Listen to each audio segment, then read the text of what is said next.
کہ جو چیز حرکت میں ہے وہ ہمیشہ حرکت میں رہے گی جب تک اسے روکا نہ جائے. سر یہ تو متن پیش کرتی ہے, اس کو ڈیفائن کریں. وہ کہہ رہے ہیں ڈیفائن تو کر رہا ہوں, تو اس کو ڈیفائن کرنا کہتے ہیں.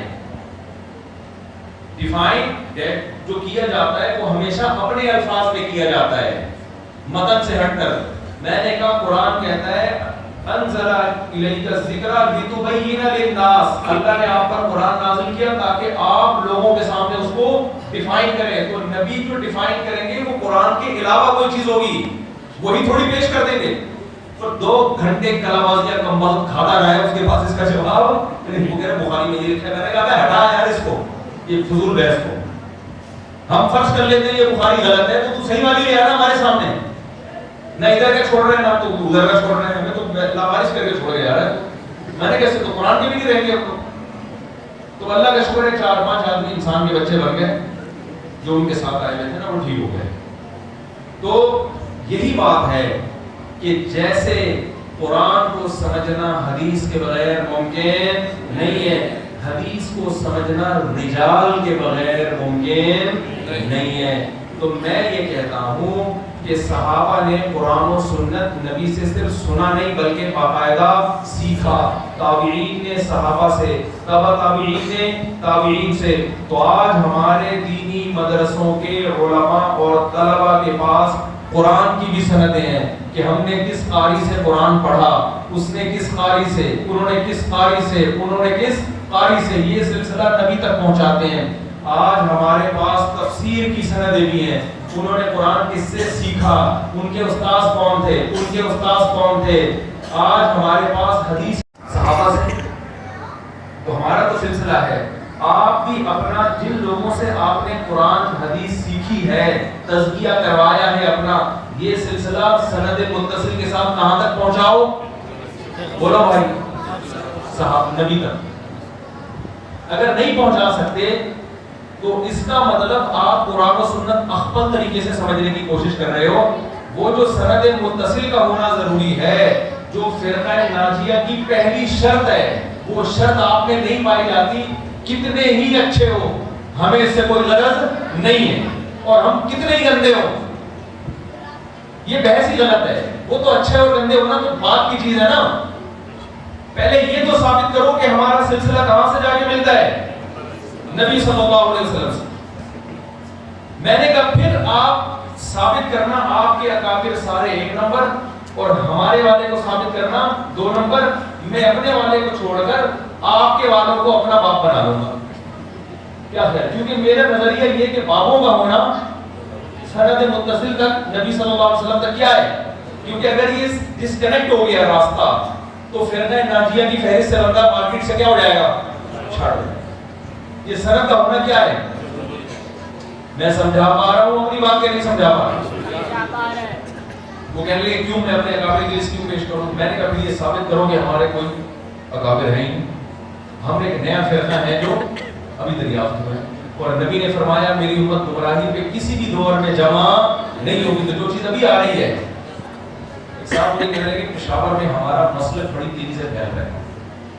میں نے ان سے کہا پشاور میں اسلام تو 1200 سال پہلے آیا تھا بھائی, اب کیا پھیل رہا ہے بھائی.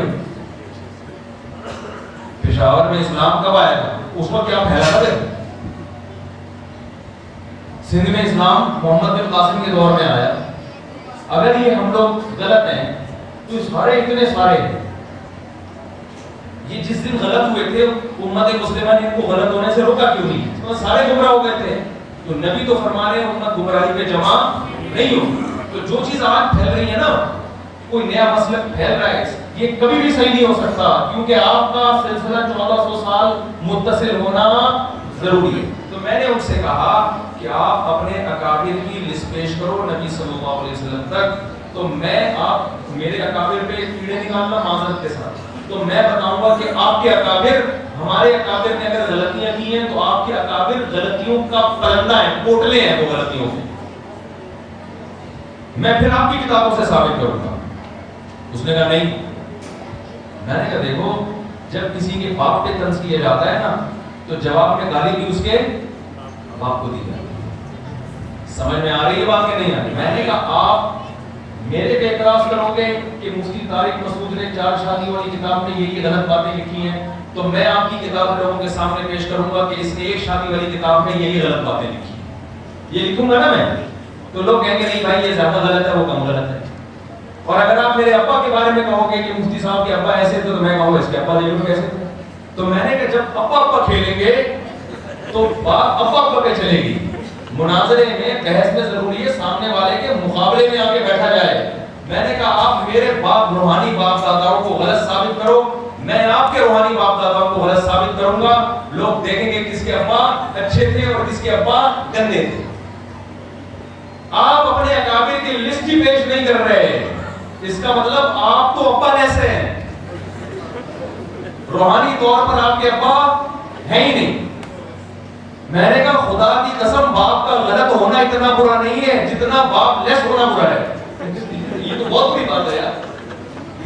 میں نے کہا ہم نے کب کہا ہمارے اکابر سے کوئی غلطی نہیں ہو سکتی، ہو سکتا ہے کوئی غلطی ہوئی ہے، یقیناً وہ معصوم تھوڑی تھے، لیکن ہمیں فخر ہے تھے، ہمیں فخر ہے تھے، ہمارا سلسلہ محمد صلی اللہ علیہ وسلم تک ملتا ہے، تو اس میں اکابر سے غلطیاں بھی ہوئی ہیں، اور ہم ہر غلطی کو صحیح کرنے کے ٹھیکیدار نہیں ہیں، غلطی ہے مجتہد سے غلطی ہوتی ہے، لیکن آپ اور ہم اس غلطی میں ان کو فالو نہیں کر رہے۔ اگر میں اس غلطی میں فالو کر رہا ہوں تو مجھے بتاؤ، میں نے کہا مجھے بتاؤ، مجھے ثابت کرو کہ میرا کوئی غلط عقیدہ ہے یا میں کسی قبر پہ جا کے سجدہ کرتا ہوں یا کچھ بھی کرتا ہوں، ثابت کرو۔ جب میں اس غلطی میں اپنے بزرگ کو فالو نہیں کر رہا تو اعتراض تو بنتا نہیں ہے، اعتراض بن رہا ہے بزرگوں پہ، تو پھر اپنے بزرگ لے کر آؤ۔ وہ بزرگ آج تک نہیں لا سکتا کوئی، اور یہ میں چیلنج کر کے جا رہا ہوں، کوئی نہیں لا سکتا اپنے بزرگوں کو۔ اگر لائے گا نا تو وہ ہمارے والے ہوں گے، 2 3 4 6 سال یا 10 15 یا بہت زیادہ 100 سال پیچھے کس کے شروع ہو جائیں گے، وہ انجن ہمارا والا لگ جائے گا۔ تو فرقہ ناجیہ کے لیے جو پہلی شرط ہے وہ یہ کہ انسان بزرگ لیس نہ ہو، بابا لیس نہ ہو۔ میں نے ایک مشہور فتنہ پرست کو چیلنج کیا کہ تو ہمارے بابوں کو غلط کہتا ہے، تو اپنے روحانی بابا سے یہ آیت پیش کر کے نا کہ بابا لیس تو کوئی ہو ہی نہیں سکتا اسلام میں، وہ پھر فرقہ ناجیہ میں آتا ہی نہیں ہے، تو اپنے بابوں کو پیش کرو۔ تو اس نے دعویٰ کیا کہ میرے بابے امام بخاری ہیں، میرے بابے امام مسلم ہیں۔ میں نے کہا یہ ایسے ہی ہے جیسے کوئی آپ سے کہہ رہے ہیں آپ کے والد محترم کا نام آپ کہتے ہیں حضرت نوح علیہ السلام، تو نوح علیہ السلام سے ڈائریکٹ پیدا ہو گیا ہے بھائی۔ نوح علیہ السلام کی شادی ہوئی ہزاروں سال پہلے، بچہ آج پیدا ہو رہا ہے، کوڑی کھانے والی بات۔ بھائی نوح علیہ السلام کا بیٹا ہوگا، پھر ان کا بیٹا ہوگا، پھر ان کا بیٹا، تو امام بخاری تیرے اگر بابے ہیں تو امام بخاری کا کوئی شاگرد ہوگا، پھر ان کا کوئی شاگرد ہوگا، پھر ان کا کوئی شاگرد ہوگا، وہ سند تو پیش کرو۔ یہ نہیں پیش کرتے، وجہ کیا ہے؟ اس سند میں کون آ رہا ہوتا ہے؟ سارے ہمارے اکابر آ رہے ہوتے ہیں، سارے ہمارے اکابر آ رہے ہیں، کچھ کے تو سرے سے اکابر ہی نہیں ہے، تو وہ کہتے ہیں ابا لیس ثابت کریں اپنے آپ کو۔ تو کوئی بھی اگر آپ سے مناظرے کا چیلنج کرے نا کہ علماء دیوبند کے اکابر کے عقائد پر مناظرہ ہوگا، آپ اس سے کہو یقیناً اکابر پر مناظرہ ہوگا، تم اپنے اکابر پیش کرو۔ ہم اپنے اکابر پیش کرتے ہیں، پھر مرا آئے گا کہ کس کے ابا صحیح تھے اور کس کے ابا غلط تھے۔ اس لیے میں چیلنج کرتا ہوں تم کچھ بھی نہیں کرو، صحیح غلط تھوڑا ابا پیش کر دو، بس ختم ہو، میں مناظرہ ہار جاؤں گا۔ کیا کر سے اپنی مجلس سے نہ نکالیے گا، یہ اللہ کی رضا کے لیے بیٹھتے ہیں۔ اس لیے حضرت عمر عبداللہ بن مسعود کو دیکھ کے فرمایا کرتے تھے کنیف ملئ علما، چھوٹے سے قد کا آدمی اور علم سے بھرا ہوا ہے۔ فقہ میں ہمارا سلسلہ کس سے جا کے ملتا ہے؟ عبداللہ ابن مسعود سے، جن کو نبی حضرت عمر، جب حضرت عبداللہ بن مسعود کوفہ سے آتے ہیں نا مدینہ، حضرت عمر استقبال میں کھڑے ہو جاتے ہیں، اور اہل کوفہ سے حضرت عمر کہتے ہیں یہ وہ شخص ہے جسے میں نے تمہیں دے کر تمہیں اپنے آپ پر ترجیح دی ہے، ان کی ضرورت مجھے تھی مگر میں قربانی دے کر ان کو کس کے پاس بھیج رہا ہوں؟ تمہارے پاس۔ عبداللہ بن مسعود رضی اللہ تعالیٰ عنہ نے جہاں بیٹھ کے ساری زندگی درس دیا، جس میں قرآن کا درس، حدیث کا درس، اور قرآن و حدیث سے جو مسائل نکالے جاتے ہیں جن کو فقہ کہا جاتا ہے، اس کا درس عبداللہ بن مسعود نے جہاں دیا، وہاں عبداللہ بن مسعود کے بعد ان کے شاگرد حضرت علقمہ یا اسود، ان دونوں میں سے ایک صحابی جنہوں نے تابعی جنہوں نے زندگی عبداللہ بن مسعود کے ساتھ گزاری، اتنی زندگی گزاری کہ جب یہ علقمہ اور اسود نابالغ بچے تھے اس وقت عبداللہ بن مسعود سے انہوں نے قرآن و سنت سیکھنا شروع کیا اور تزکیہ کروانا شروع کیا۔ بچپن میں عبداللہ بن مسعود کے ساتھ بیٹھ کے چپک گئے۔ کیوں چپکے؟ وہ احمد طریقے سے قرآن و حدیث سمجھنا نہیں چاہتے۔ میں سمجھا پا رہا ہوں اپنی بات؟ انہوں نے کہا ایسے صحابی کا انتخاب کرو جنہوں نے نبی کی طویل صحبت اٹھائی ہو، جنہوں نے خود سے قرآن و حدیث بیان نہ کی ہو بلکہ نبی کی طویل صحبت۔ تو عبداللہ بن مسعود سفر و حضر میں نبی کے ایسے ساتھی تھے کہ صحابہ کہتے ہیں ہم سمجھتے تھے کہ نبی کے گھر کے فرد ہیں یہ۔ تو حضرت علقمہ اور اسود نے عبداللہ بن مسعود کی باقاعدہ صحبت اختیار کی ہے طویل عرصے۔ اس کے بعد وہ عبداللہ بن مسعود کے جانشین بنے اور اسی مجلس میں درس دیا ساری زندگی، فقہ سکھایا لوگوں کو، قرآن بھی، حدیث بھی، تلاوت بھی اور مسائل بھی۔ جس مسجد میں ہمارے علاوہ کسی کے باپ کے پاس بھی یہ آپشن نہیں ہے، بہت مشکل ہے بات۔ تو یہ اہل حق کی کیا ہے پہلی علامت۔ ہاں پھر ان میں پھر ایک نمبر بھی ہوں گے، دو نمبر بھی ہوں گے، یہ نہیں کہ جو اس علامت پہ پورے اترتے سارے جنتی، نہ اس خوش فہمی میں نہیں۔ یہ پہلی، اس کی مثال ہے جیسے جہنم سے بچنے کا پہلا معیار کیا ہے؟ ایمان۔ ایمان کے علاوہ کوئی بھی اچھا عمل نہیں چلے گا۔ تو فرقہ ناجیہ میں آنے کے لیے پہلے اس معیار پہ پورا اترنا ضروری ہے، اس کے بعد پھر آگے کی چیزیں ہیں، بدعت پہ کون چلتا ہے، کون بدعت سے بچتا ہے۔ تو یہ تو پہلا ہے، بہت سارے فرقے اس پہلی فہرست سے کیا ہو جائیں گے؟ مارکیٹ سے چھاٹ ہو جائیں گے۔ پھر آگے آنے کے بعد پھر آپ کو دیکھو نہیں ملیں گے ماشاءاللہ، تھوڑی تو ہے منزل کے ساتھ۔ ایسا نہ وہ یہ سمجھے کہ جو ہمارے اس میں وہ سیدھا بغیر حساب کتاب کے کہاں جائے گا، لیکن یہ پہلا معیار ہے، اس پہ اترو گے اس کے بعد پھر آگے بحث ہوگی آپ سے۔ کوئی بھی باتیں فرقہ آتے میں کہتے ہیں اپنے باپ دادے ثابت کرتے ہیں، نہیں ہے تو بھائی تیرے تو بحث نہیں کرنی ہے، ٹھیک ہے؟ پہلے صحیح ہونا تو ثابت کرنا۔ جیسے کوئی غیر مسلم آئے اور کہیں کہ اسلام کا یہ حکم میں فالو کرتا ہوں، کہتے ہیں بھائی پہلے تو اپنی توحید پرست ہونا ثابت کرو، ختم نبوت کی بیسک چیزیں ثابت کرو، پھر ہم آپ کو مسلمان سمجھیں گے، آگے بحث اس کے بعد۔ تو جیسے مسلمان سمجھنے کے لیے پہلے کچھ معیار آتے ہیں، تو فرقہ ناجیہ میں داخل ہونے کے لیے بھی پہلے کچھ بنیادی چیزیں ہیں، اس میں آنے کے بعد پھر آپ سے آگے بحث شروع ہوگی کون صحیح اور کون کیا ہے غلط۔ تو دیکھو یہ دینی مدرسے اللہ کی بہت بڑی رحمت ہے، مانتا ہوں اس میں کچھ غلط بھی ہوں گے، کچھ صحیح بھی ہوں گے، لیکن اللہ نے خیر کو غالب رکھا ہے۔